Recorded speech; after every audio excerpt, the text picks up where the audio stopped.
G'day, and welcome to the Team SFF Show, podcast where hunting, fishing, and farming meet politics, common sense, and the occasional bad joke.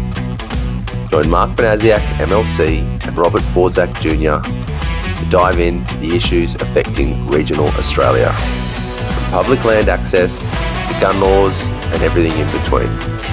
Strap yourselves in, we're calling it how we see it. Okay. Very good. All right, we're back. Yes, we are. The weather's heating up. We got the boat out. And it's that time again. It is. As in show time or fishing time? Both. Oh, I don't know about the fishing. We'll work a bit harder at that. I know, far out. That was not a good start, was it? It's about persistence though, isn't it? The persistence never ends in any facet of our lives. One thing we know is persistence pays off, if that's anything. Absolutely. Yeah, I think this morning we're pretty good at feeding the fish. Yeah, right. Not necessarily catching them. Well, they don't understand though that we're all about the conservation as well as the taking. Yeah. Let them Harvest, conservation together. Let them go. Let them grow. I'm not sure. Yes. I'm not sure that fish eat, drones, but I know what you mean. Oh, That's a sore point for our cameraman. Yeah, that's pretty fresh. We lost we had a drone over the boat just down there, and we were bringing it back. And as it's coming in the boat to land, it hit a fishing rod and went straight in the water, sunk like a stone. Yeah. it purged all our negative energy out in one big blast, I guess. So it's all up from here, isn't it? Yeah, if you can't joke about it, then Oh, we're joking about it. The cameraman over there's crying about No, it. he's but that's not. We'd all right. run into the bushes, but unfortunately there's a deer-proof fence up there. So. yeah, give him some time. So we're down here on one of the beaches down here on the Bundina side, down south.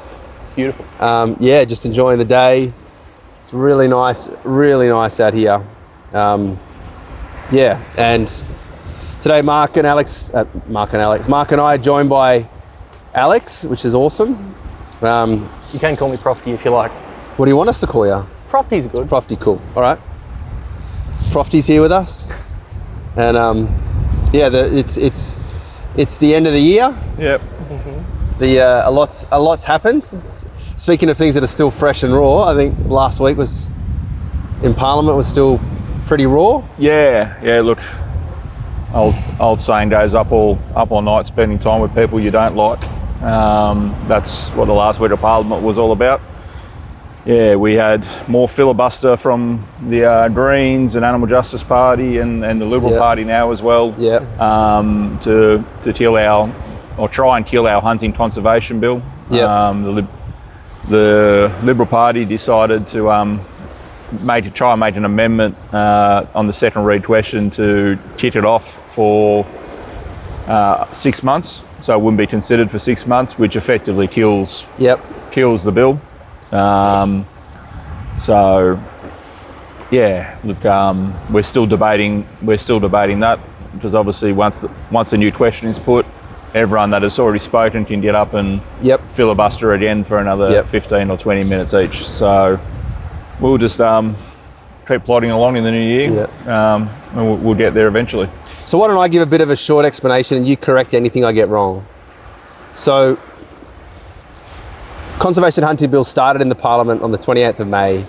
It was in its second read, which is normal. And during the second read debate in the upper house, where it started, there was a motion that was moved to send it to an inquiry, which is not unnormal, not unusual. And that vote got up by one, sent it to an inquiry. We had the inquiry, had all the submissions. We had 1 day of the inquiry itself. They wrote the report and they sent it back saying what most of those inquiries do, which is consider the substance of the witnesses and get on with the debate. Pretty much, that's standard. So it went back to the House. The second read started again, and in the limited time, because it's a private member's bill, in the limited time each week that it had, there was everyone that was against it got up and spoke. The minister obviously said their piece, that they're for it, and then the Greens Animal Justice Party spent as much time as they could, so that took weeks and weeks and weeks, because it was only getting an hour and a half a week of the sitting week, and that was October was chewed up, and then November came along, and the Greens kept one of their members up their sleeve, and she spoke later on. It was getting towards the end of the year, it was into November, and she decided to move a motion because it would, again, there's no proper filibuster anymore. That's all gone away with. There's no late sitting nights. That's all gone away with. They close at 10 p.m. every night unless they vote against it. So they were using that time to play all the tricks, and the trick was to send it to a second inquiry. Yeah. She got up and said that. So all the time that was set aside where every member of the House could speak for 20 minutes about their feelings about the bill itself and the actual second read debate, that then gets layered on top is that motion that was moved in the midst of that debate is they get to debate that motion. Yeah. And that gets just as much time as the debate had. So everyone gets to get up and give their opinion on sending it to a second inquiry. And then that kicked on into the next few weeks. And in that second week of November, they decided the second week was over. It was into the reserve week. The government's like, let's get all this business done. So they voted, they put a vote on to lift the hard adjournment, which means they sit all night on Private Members' Day to get it all finished. Let's get the business out of here. And that was when the Liberals unmasked themselves as people that want to kill the debate as well.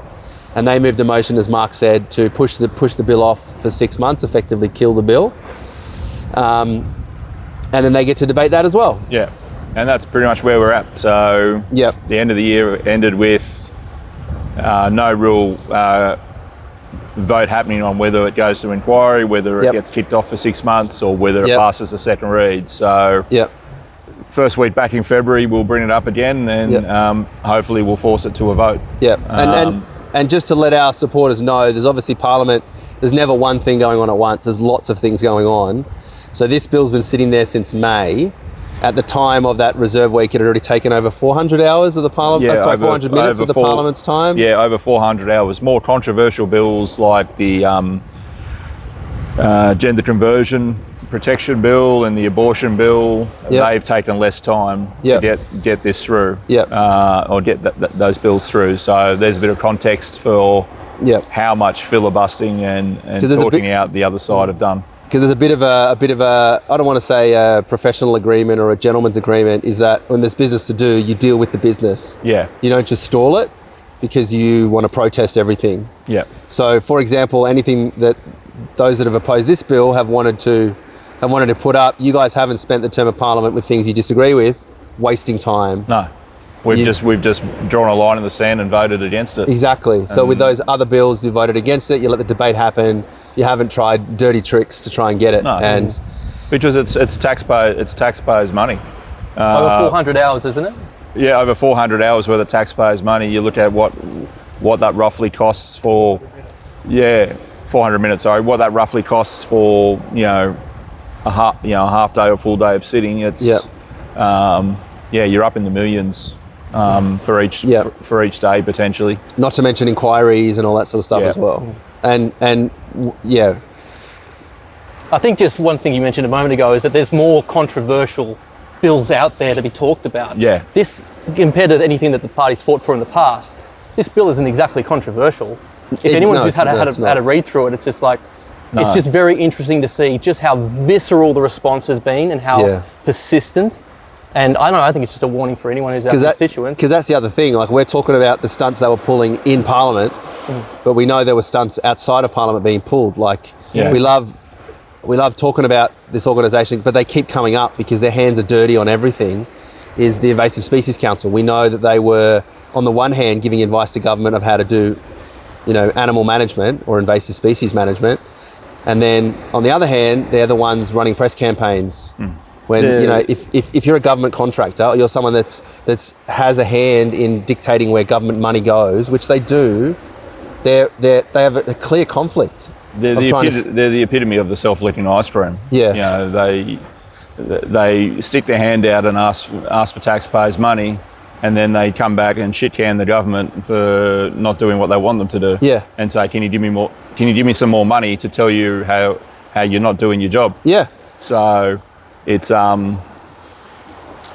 just a burden on on the taxpayer. Well, that's another good example. And they achieve nothing. They've not killed one invasive species for having that name in their title. They've not killed one invasive species at all. Yeah. So and it's almost as if we know that especially when it comes to the large mammals that we're talking about, deer, we know that they're not going to eradicate them. It's not going to happen. But as long as you keep saying to the government, I can eradicate them, I can save you, just keep paying me and I'll save you. If you never achieve that end, it doesn't matter, because you can keep having scientific studies and research that says we can eradicate them. Because there's nothing on the solution on the horizon. There's no novel solution that they're going to come up with outside of billions of dollars that is going to fix the problem. And the government's saying we don't have billions of dollars for this problem to keep the ice cream licking itself, as you say. But it's interesting that you talk about there's nothing that they've actually eradicated. And just going back to the parliament Common sense. Sorry? Common sense out of their own organisation, but that's about it. What I was going to say was they now have, in that last week of the reserve week, which the government had to go into because it was business that wasn't finished, Jeremy Buckingham got pushed out in front to put this Brumby Bill up. Now, he's a former Green, and Barilaro, the old deputy Premier, kicked the can down the road by saying, I don't want to deal with the Brumbies. So they gave him protective status, because the Brumbies are a historical herd. They're the only Brumbies. They're called the Brumbies for a reason. They're not just called the feral horses of southern New South Wales. They do have a historical value, being the old war horses. And they live in that national park, and we know that they weren't managing them properly. So when they were protected, they purposely didn't manage them properly. No one dealt with it. And then they let them get to a critical size. They slaughtered them. And then they said, well, now we can't manage them. They're out of control. So what did they come up with? They came up with the excuse that there's a little rat, there's a little frog, and there's a glider that all need to be protected, and they're all more important than this horse. And this is a horse that has historic value. It's equivalent to a returned serviceman that was given land to live on, to thrive on, to survive on. And Jeremy Buckingham had the Brumby Bill removing that protective status, which means the Brumbies are going to be made extinct. They're no longer protected. They can slaughter them however they want. And that bill was in the Parliament for the equivalent of, I don't know, maybe a couple of hours in the Parliament.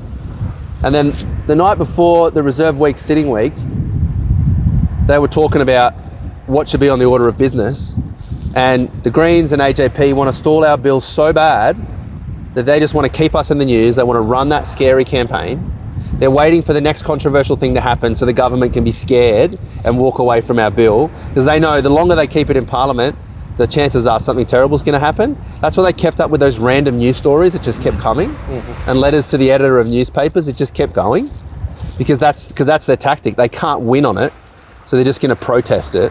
Meanwhile, their bill comes up, and we know that during our debate, speeches were getting written, talking points were getting handed out by the Invasive Species Council to defeat our bill, which is already outrageous and should be. Just imagine that was some sort of hunting group doing that. Just imagine the outcry that they would say, but they can do that. And they're handing the money out. They're deciding where the money goes to these people, and they can do that. And then on Buckingham's bill, the horses bill, the Greens were right behind it, but it wasn't their bill. That's why they're cheering the loudest that it got up, because the Invasive Species Council were threatening them with their environmental lobby group buddies that if you don't get this bill up, we're going to attack you MPs. So now we're in a strange situation where the Greens get the frog, the rat, and the glider protected, and they're on social media crowing about we did it. Well, the Invasive Species Council did it because they're the one. It was their bill. They did it, but yeah, they essentially wrote the bill. They wrote all the speeches for the Greens and whoever else that was supporting it. And the sick irony is that the same MPs that are making videos saying we did it, we saved Cozzy, we removed stupid laws, blah blah blah. The horses are going to get made extinct. They're going to get slaughtered. Let's say there's 3,000 of them in there. So 3,000 horses, let's say, are going to get made extinct, gone forever. And that same MP is 1 month ago, almost to the day, protesting the Melbourne Cup, because saying nup to the Cup, because that's cruel and that's barbaric and horses die every year. It's around about, let's say 150 horses Australia-wide, 200 maybe. die each year from horse racing, and they get treated like royalty, those horses. But their lives are worth protesting over. But slaughtering Brumbies out of helicopters, no, it's okay. That's fine. Yeah. That's fine. Do you think these people are going to queue up to jump on the helicopters and watch No. as those horses get slaughtered out of the helicopters, and they're going to be cheering, "We did it! We did it! We did Out of it!" sight, out of mind. Yeah. The other layer of the irony It's is sick. they don't want us, the reason they're protesting our bill is they don't want us to be out there culling the animals either. Yeah, taking pleasure in killing animals, and yet the irony is they're taking pleasure in those horses getting slaughtered. Yeah. So if you're on that side, there's something wrong with you. That's messed up. The one thing they just seem to have in droves for any of this is just heaps of time to waste. Yeah. And heaps of other people's money, aka taxpayers' money, to just suggest to waste. Because it always is like, if you want to put any of the costings of some of the stuff that the Invasive Species Council suggests, it's like, cool, so where are these billions supposed to come? Yeah. I mean, the one group of people that probably do more auditing of these kind of finances in regional Australia are regional Australians, because farmers watch these budgets all the time. Yep. They see how much money comes out of their account in LLS rates and the like, and they're like, really love to see exactly where that money's making results for me, because particularly on some of these larger properties, that's like, those rates are a lot. Yeah, oh yeah. A lot. And even if you don't use them, you still got to pay it. No, of course, exactly. Yeah. And when these things just appear to be an arbitrary, whether it be arbitrary helicopter shooting at different times, delayed, different areas and all of that, and they're still seeing the same amount of animals coming out of the same amount of patches. Yep. You know what I mean? They're not. Well, Mark exposed all of that in some of the budget estimates where he was showing. Well, we did, because we were on some of those properties that apparently had allegedly been shot, and 400 shots going into a gully, and a couple of days later we're walking those gullies and finding nothing. Yeah. So if you'd laid 400 shots down, you would hope you would have at least, maybe hit 200. Yeah. Based on the 2-shot rule. Not to mention the place would be stinking from high to heaven. Oh yeah. Yes, that's right. We all know what a dead carcass smells like. Not to mention they were shooting the same amount of pigs in the same spot 2 days in a row, like identical numbers. They got the exact same number of pigs 2 days in a row. And we're talking hundreds.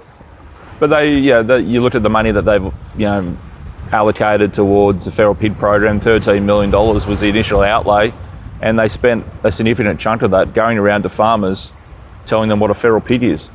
and this is the problems with feral pigs. And it's just like, fuck, really? Yeah. Like, I think a farmer knows what a feral pig is and knows the problems it causes. Just give them the money to actually do on-ground work instead of telling them how to suck eggs. So if you're trying to find any kind of fairness or any kind of, why are they doing this to us and not someone else? Because if there's one thing about people on the left, if they didn't have double standards, they wouldn't have any standards.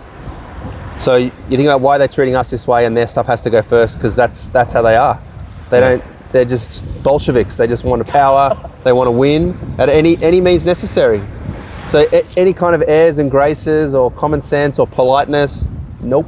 They just need to win.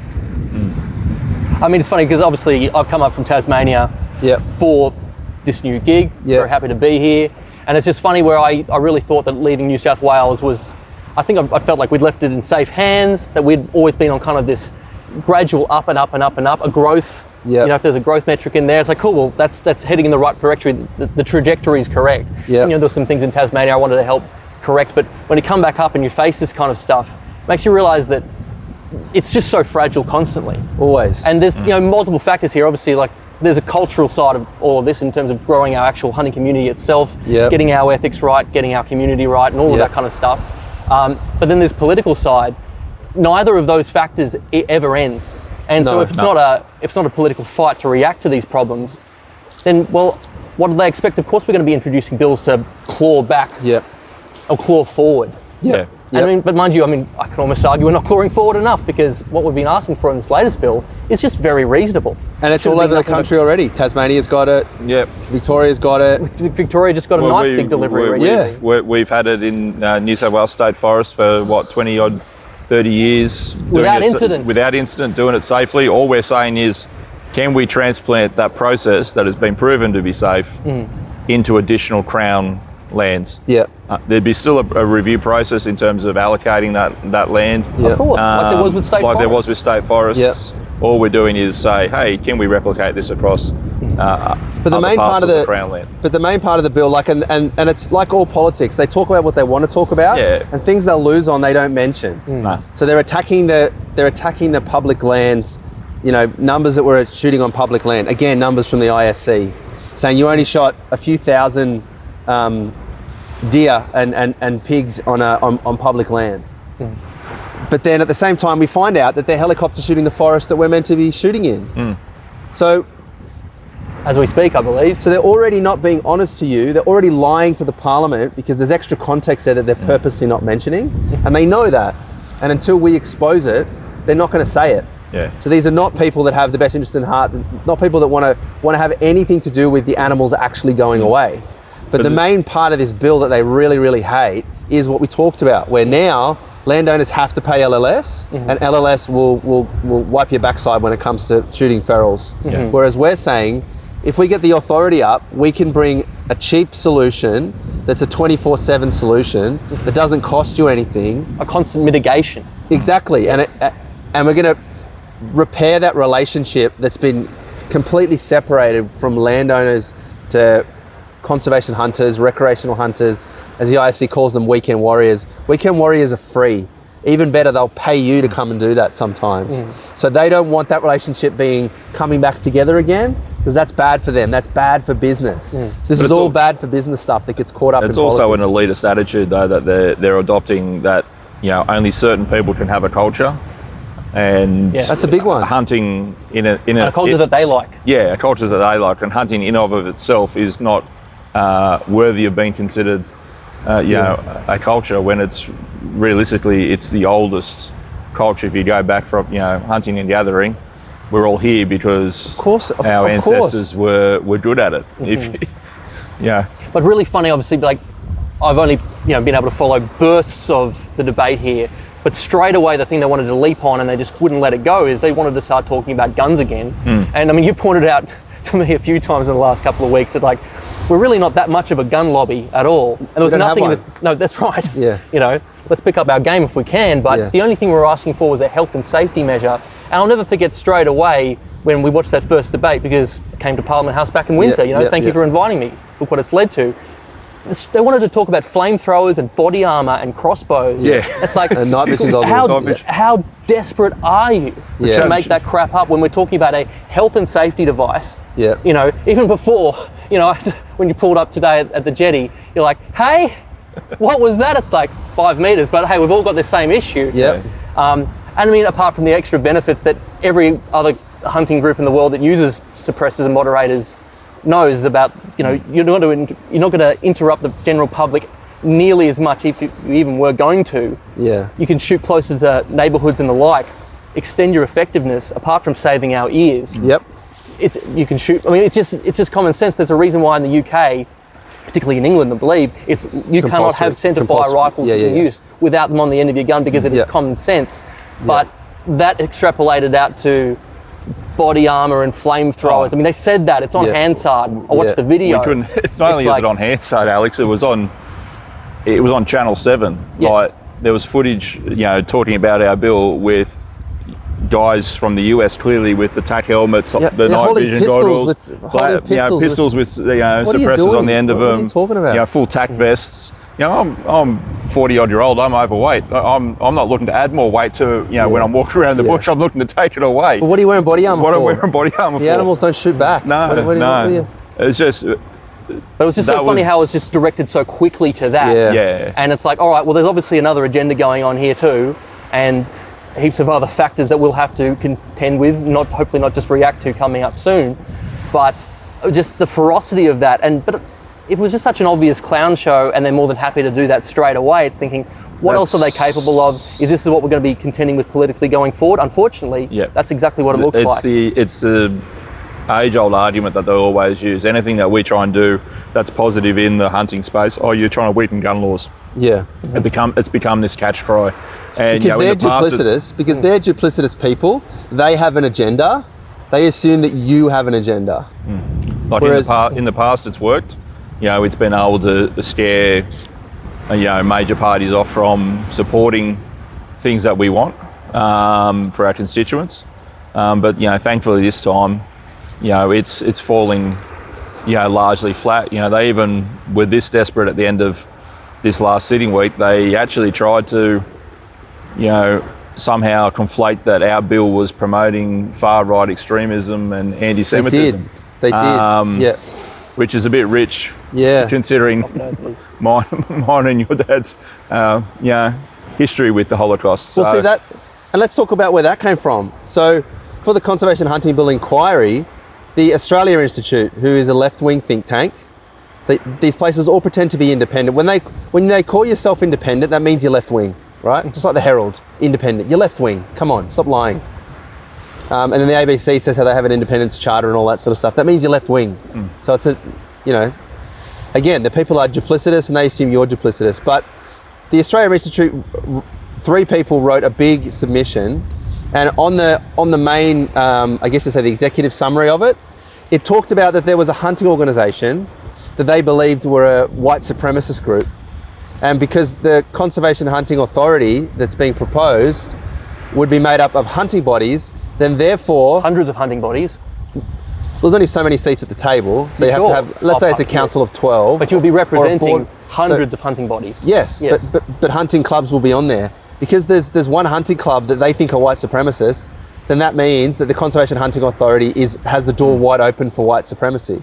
And while they're not directly calling you white supremacists, that gets into it, and then that gets into Parliament, where in the debate, one of the stupid Liberal MPs introduced into a hunting bill debate the words white supremacy and anti-Semitic. Like, what are you doing? The deputy leader. Deputy leader. So then they know what they're doing. They're not saying that you are, but they're saying, I'm bringing that into the conversation now. So how the hell you go from getting a statutory authority from hunting into white supremacy?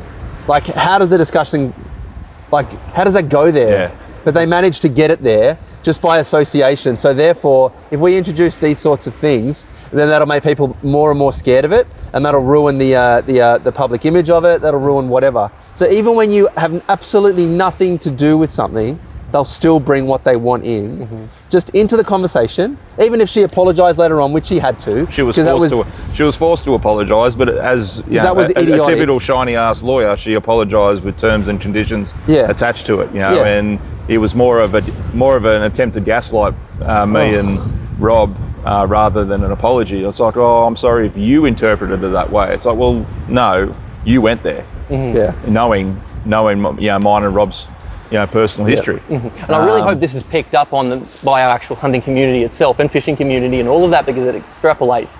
Because we've got an unbelievably diverse representation in hunting. Of course we do. And we're not saying, oh, we've got a few from different new Australian cultures. It's like, no. Like, our base is ethnic. Yeah.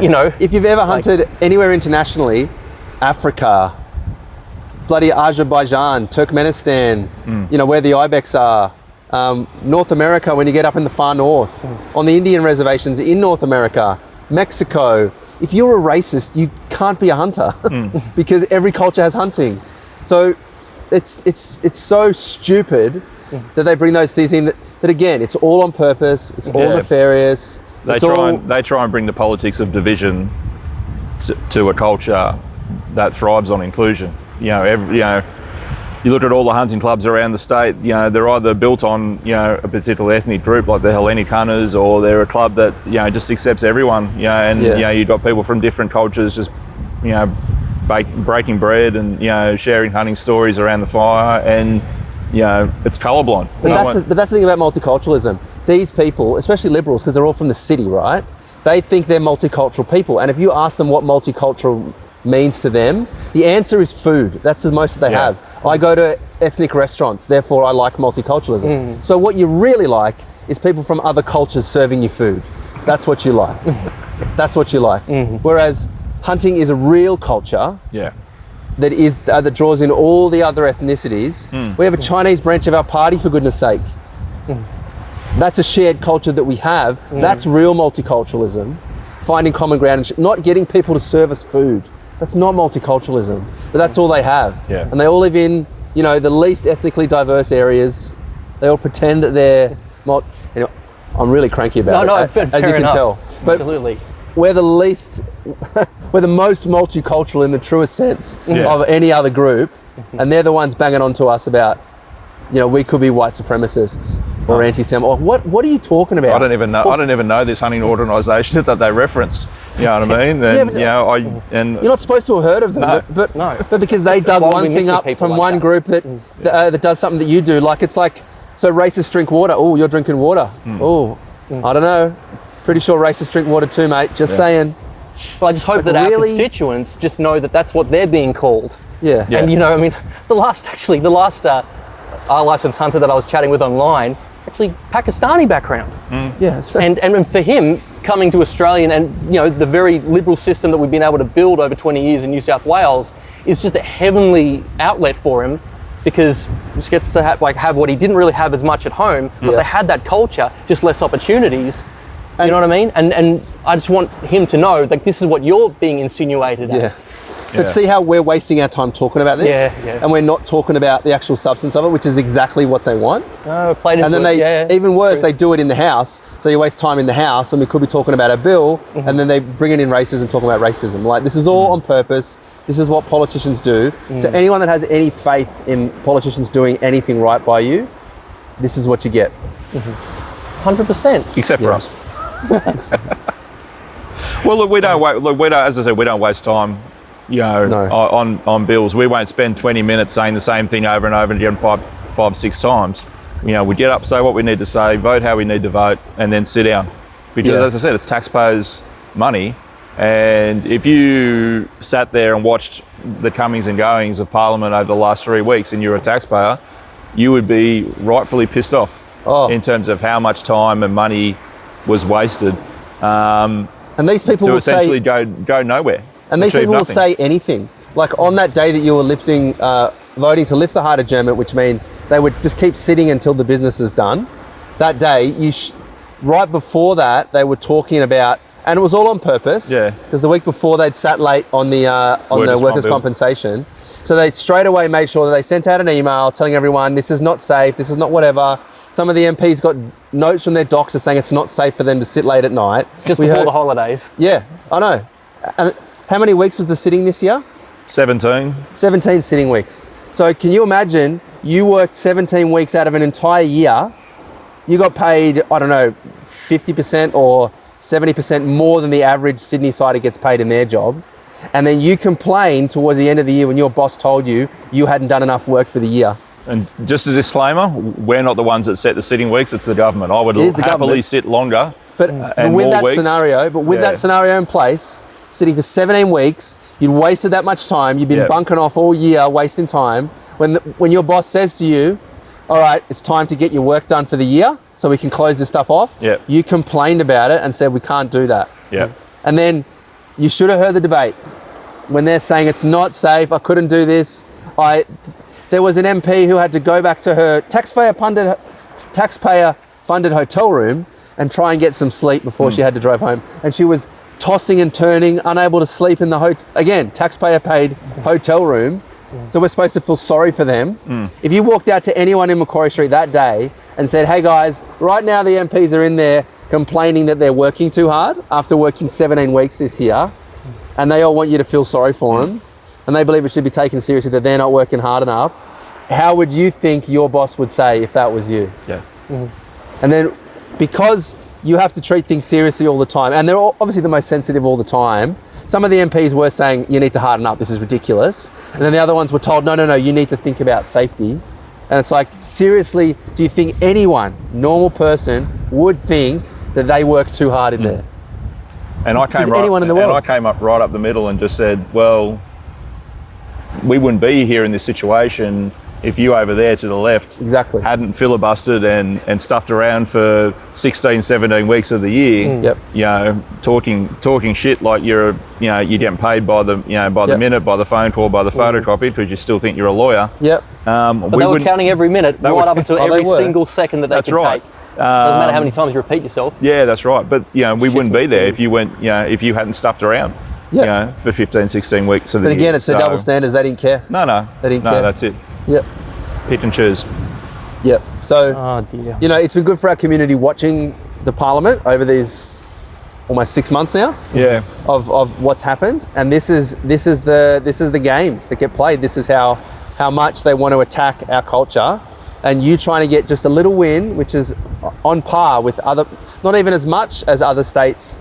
Or, you know, I keep bringing up New Zealand because it's the perfect example. It's basically another state of Australia when it comes to culture and hunting culture and those sorts of things. Just don't tell them that. It's kind of like Tasmania with more people, and all we want is something similar to them. But the campaign that's run against us has just been, crazy. Like we keep saying, oh, it's been weird, but then now it's like, no, they actually want to drive a stake into your heart and say no, completely no. We don't care how much money you spend. Bring all the logic. Bring all the good arguments, and they'll just lie about it, call you racists, bring up things that are irrelevant, and then get their people who are politically minded, they're lining their pockets of their friends to stop it. And they're fine with that. And those people sleep at night like babies. It's further proof of why we need to be there. 100%. Yeah. Absolutely. 100%. Yeah. Wonder what they're capable of next. But I mean, at the end of the day, I mean, we just brought it up so many times. I will just reinforce it. Everyone's watching household budgets these days more than ever before. Yep. And so that really grinds the gears of the everyday taxpayer in a really big way. Yep. But then you look at one of the other very simple propositions of the bill, and we talk about bounty systems and things like that. A government can apply a certain amount of money to just say they're just going to focus on pigs. I want to say $25 a pig. Hypothetically, I don't know that, but just say that. Yeah. You can extrapolate then. It's like, we know exactly what $1 million is going to get you. Yeah. And exactly how many animals that will equal. It's like, cool. People are happy to hear that. You know, people don't want to go to the shops and just pay X amount of money and maybe get the product in the package that they thought they were buying. Yep. It's like, of course the government's going to look at that and think, this is perfect budgeting. They might want to make sure it happens in a sooner amount of time and all that, but when you incentivize people, I don't need much of an incentive to get a bit of cash back from my hunting trips. Yeah. We all invest so much money into this, and we're happy to. That's the thing they don't seem to get, is that we're really happy to, and that the hunting community numbers just keep growing and growing and growing and growing.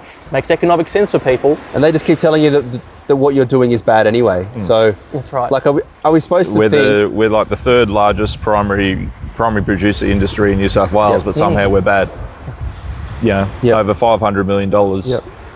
Even after they rejigged the formula for calculating it, it was much higher than that. It was over $1 billion. We are still, the third largest primary producer in New South Wales, but that's a bad thing. And while we're recapping on what happened in the year in the Parliament, we're trying to bring on something that's good for people, good for the outdoors, good for the regions, good for getting people out of Sydney into the bush.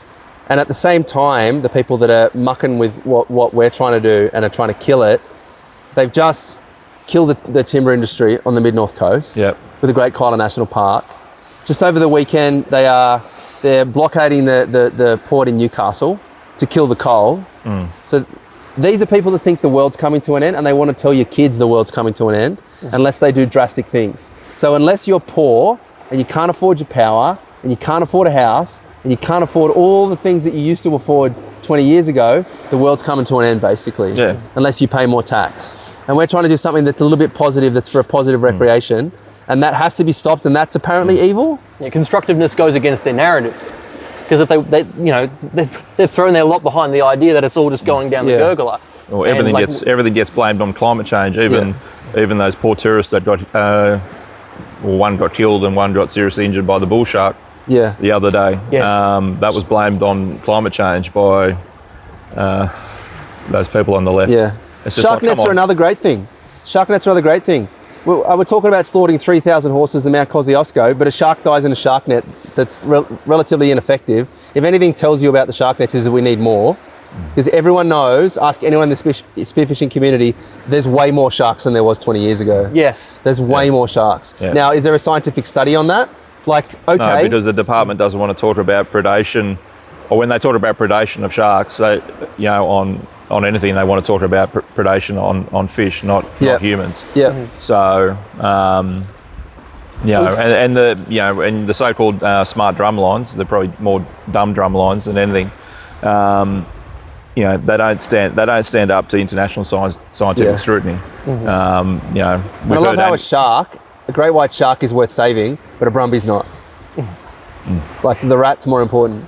Isn't it funny as well? Because this is just where I've grown recently. I just got exposed to a lot of shark fishing down in Tassie. Yeah. And there's a really big culture of it in Eastern Victoria too. It's massive, and I've just never been around that. Yeah, beach I fishing. really like eating flake. I absolutely love it.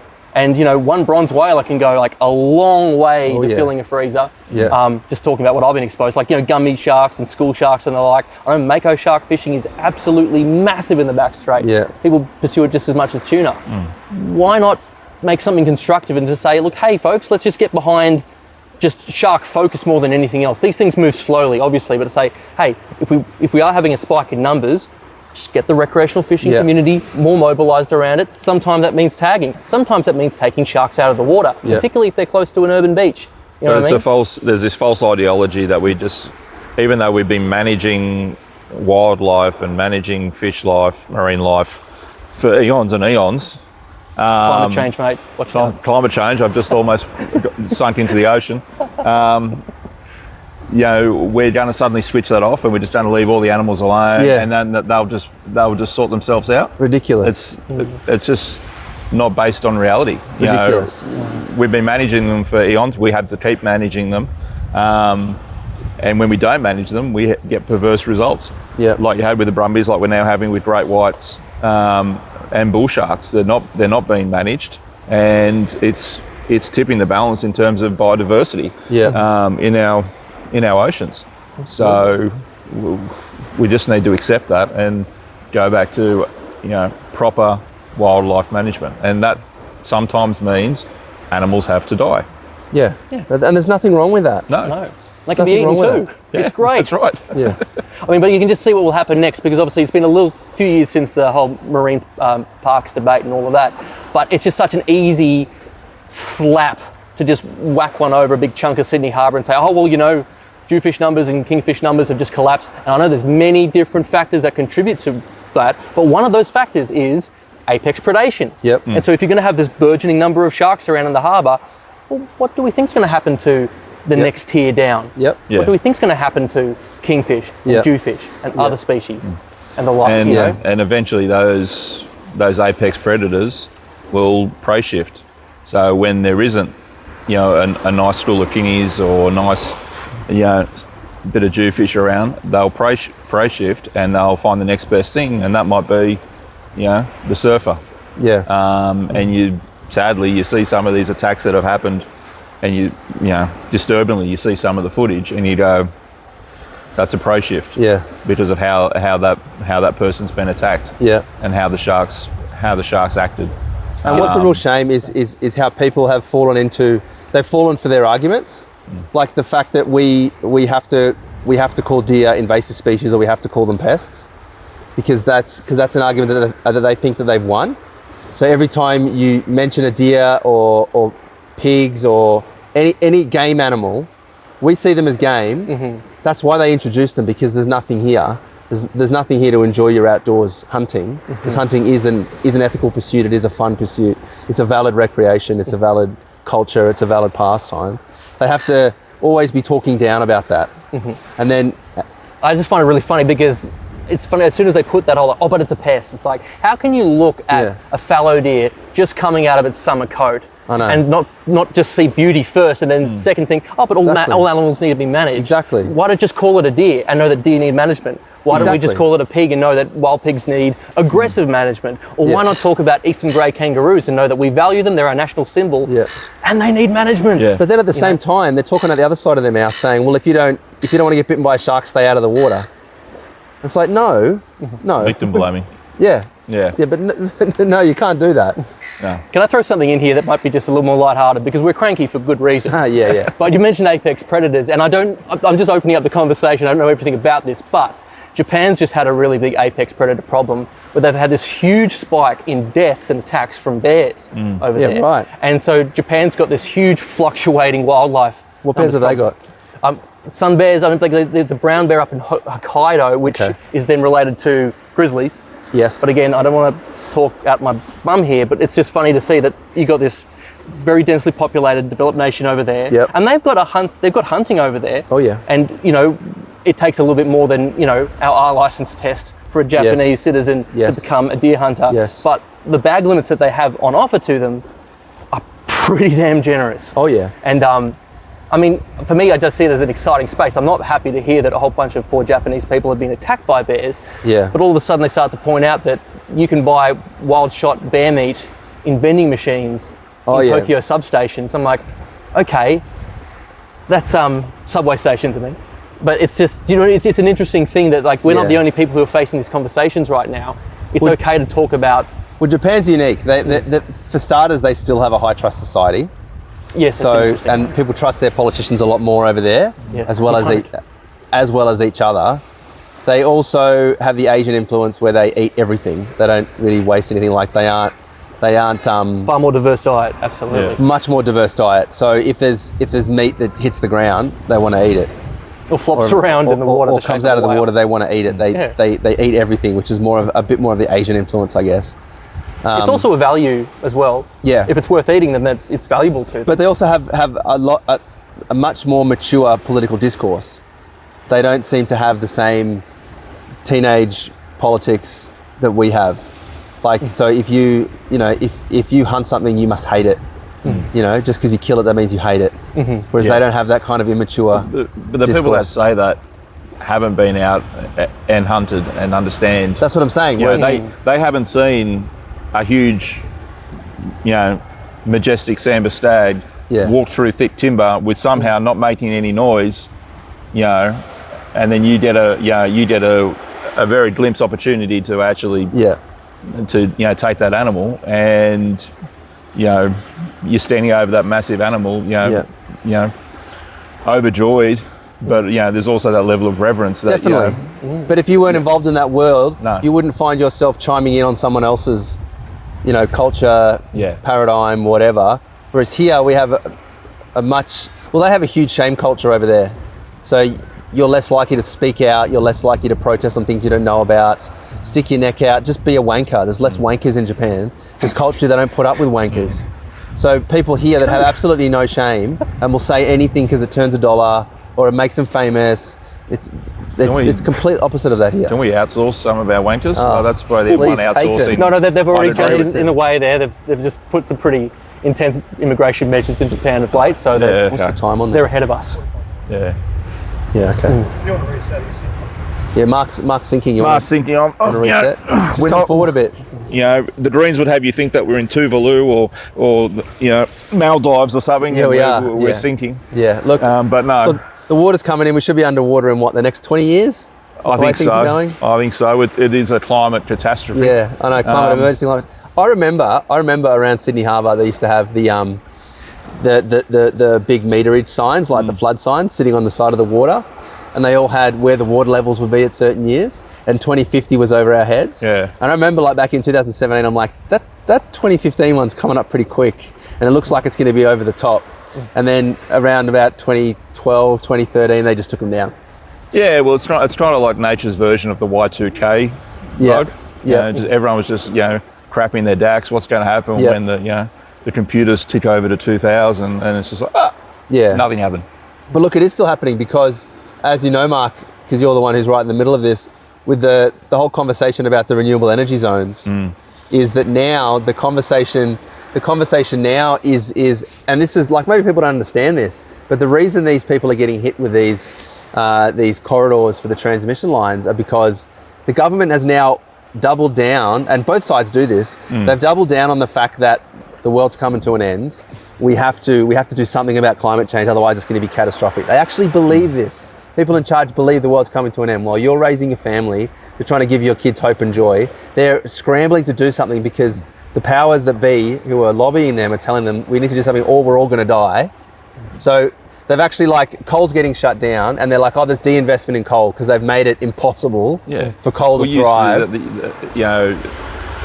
Their hysterical screaming and ranting has sent a signal to the coal market that you're going to get shut down. But they've also pulled the rug out from under them. Yeah, so that naturally, if you're an investor in that industry, you're gonna, if you think you're under threat, you're going to pivot and change. Yeah.